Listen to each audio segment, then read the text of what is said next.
Next on Worcester News tonight, video showing Worcester police repeatedly punching men during arrest is getting a lot of attention, like the chief is saying about the use of force. Plus, Worcester Fire Department recruits show the media what it's like to be a firefighter for the day. Good evening and thanks for joining us. I'm Olivia Lemon. The Worcester Police Department is responding after video recently appeared on social media showing officers repeatedly punching two men. Some in the city say the officers acted out of line, but tonight the chief is defending their actions. Our Roslyn Flaherty joins us now with the details. Roslyn? Olivia, police say there was much more to what happened than the video clips show, and the chief says the use of force was within their policy, but others say what happened was not appropriate.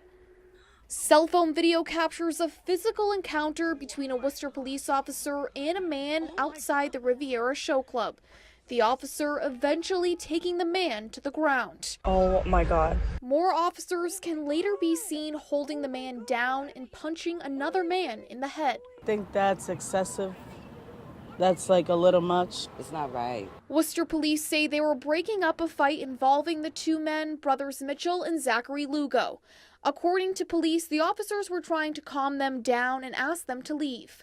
When it didn't work, they tried to arrest them and both resisted. Mitchell Lugo was struggling with an officer and at one point had his arm hooked around his head. When they were both on the ground, police say Zachary Lugo punched an officer and tried to grab his duty belt. Police say another officer running up to the scene saw the struggle and also punched Zachary multiple times. People around Worcester are reacting to the video. Definitely not appropriate. I could see him swinging with his fist, punching the guy or whatever he's doing to him, but no, that's not right. To me, that's police brutality. They're punching other people on the ground. It's vicious. Police Chief Stephen Sargent says the level and degree of force was reviewed and in a statement says, the initial review indicates that the use of force falls within the perimeters of policy and training standards under the circumstances. A full investigation is being conducted. Now, the two brothers face a number of charges and will be arraigned tomorrow. Roslyn Flaherty, Worcester News Tonight. Worcester police investigating a shooting near Bancroft Tower this weekend. Police say they responded to shots fired in the parking lot late Sunday afternoon. Witnesses tell police several shots were fired from one car into another before both fled in opposite directions. Police found evidence and located one car with multiple bullet holes. One neighbor says he heard gunshots and rushed toward the tower. We need to be more proactive as a city and policing our city and making it safer for everybody. Because this is a beautiful place to come. Many families come up here and picnic and bring their kids. And on a Sunday afternoon, we have a drive-by shooting. That's not good for our city, and especially our public parks. Police do not believe this was a random act. No arrests have been made. The investigation is ongoing. Today, a Worcester man facing troubling charges is appearing in court. State police found nearly 50 images of child porn after they seized James Stoddard's computer. They also found a childlike sex doll. Stoddard is listed as a level 1 sex offender in the state of Maine. Police say he was found in possession of sexually explicit material involving a minor in that state.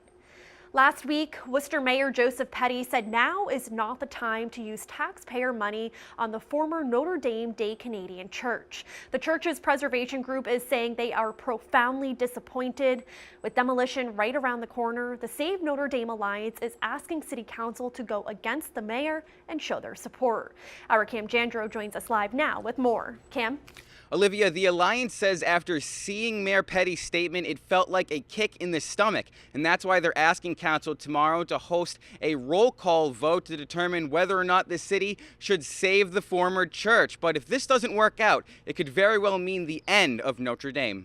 Maybe this is the moment to take a stand, to reverse the tide, so that we won't all end up in a uniform world of steel and glass boxes. With structural demolition looming, the Save Notre Dame Alliance is putting up one last fight for the building. The group rallied outside the former Notre Dame de Canadiens Church Monday, asking City Council to show their support. I personally want to believe that the councilors meant it when they said they would do everything they can do. We're about to find out. Last week, Mayor Joe Petty said using taxpayer money to save the former church was simply not feasible. He referenced the lack of vision for what the building could realistically become, as well as the near $600 million in new schools and repairs. The Alliance says it would take only $1 million to save Notre Dame from imminent demolition. But we're asking for a very minuscule amount of money to save this beautiful building compared to what the cost would be for the public. If this project is done right, there's a very real possibility that it adds economic value to everything around it. Crews are doing abatement work and removing items from the inside, and full demolition can happen as soon as this week. The Alliance confirmed to Worcester News tonight there are currently 2 proposals for the former church, but could not discuss details due to non-disclosure agreements. But they know they're running out of time. We are scared, and there's no reason why a great city like Worcester cannot put a delay in this demolition. Or are we going to have the courage and the conviction to save something that is uniquely Worcester, something that if we lose it, we will never get back? Now, the Alliance says the whole project could cost anywhere between $15 and $20 million, but the building's owner, Hanover Insurance, says they are yet to see a realistic offer. Olivia, back to you in the studio. All right, thank you, Cam. A behind-the-scenes look at what firefighters go through on a daily basis. Monday, Worcester's 2018 fire recruit class gave a live demonstration to members of the media and city. Our Chandler Walsh suited up and got to go see the work they do live in action. She has our story. Worcester Fire Department's 2018 recruit class completed a live fire demonstration for the media today. And beforehand, we got a chance to go inside the burning building with all 80 pounds of equipment to see a bit of what it's like. Worcester fire recruits apply what they've learned in training and work to put out a 2-alarm fire at the department's training facility. This went super smooth. Everyone did their job. There was no curveballs thrown here, so they nailed it. The heat, the smoke was pushing us back. But with our training, we know with the hose line, we can push forward with all 3 guys, moving room to room, staying low, and just being safe. Trainees with all different backgrounds work together. Tyler Krasnowski has lived in Worcester most of his life and says he's always wanted to become a firefighter. It's really amazing to give back to the city. I mean, growing up here, it's helped me so much through my life, and being able to work for the rest of my career here, it's truly an honor. This is the class's 14th week of training. Monday's live fire put all the skills they've learned to the test, like attacking the fire, protecting the outside of the building, and setting up ladders. This was a culmination of everyone working, everyone doing something different, but everyone working towards the same goal. Media and city leaders entered the building before training with smaller flames we could handle. Recruit Krasnowski says the first time he entered a burning building was intense, and he didn't realize how hot it would be. With all this gear on, it just kind of surrounds your entire body and the room heats up all at once. Recruits say they've come a long way in a short amount of time and have built the confidence they'll need for the job. It could be as soon as that Sunday, our first call, it could be a large fire, but with our training, we know exactly what to do. The recruit class will graduate Thursday. There are 20 recruits. 17 will join the Worcester Fire Department. In Worcester, Chandler Walsh, Worcester News Tonight. The Commission on the Future of Transportation holding a public hearing in Worcester Monday to get community input.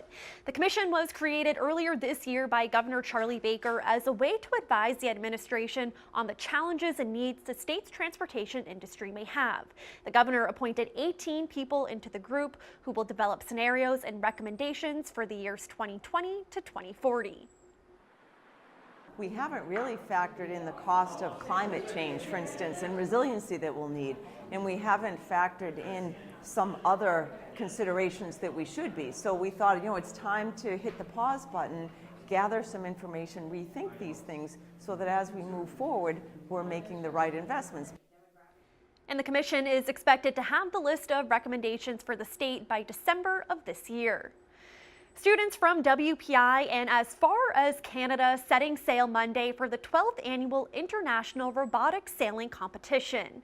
8 teams are competing in Sailbot. Students are challenged to apply their robotic skills to develop autonomous boats with the hope they could be used as oceanographic research vessels. Monday, students competed in a remote-controlled fleet race.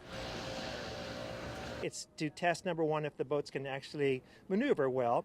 And secondly, to make sure that the teams always have at least the potential of gaining control of the boat. All the rest of the days, the boats will be operating fully without any human control, using global positioning systems and cameras to navigate courses that go as far down as a half mile down the lake here. I love that it's a full system process. We have to design all the parts and make sure they all work together well for the boat to even sail at all.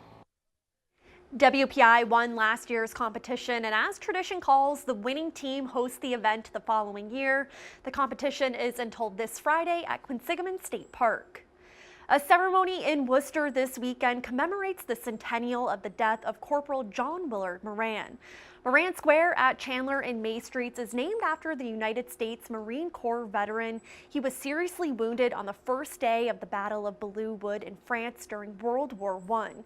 He died 3 days later on June 9, 1918. The U.S. won the major battle June 26. Moran's nephew was at Saturday's ceremony and said it's been a long time since the memorial has been beautified and rededicated.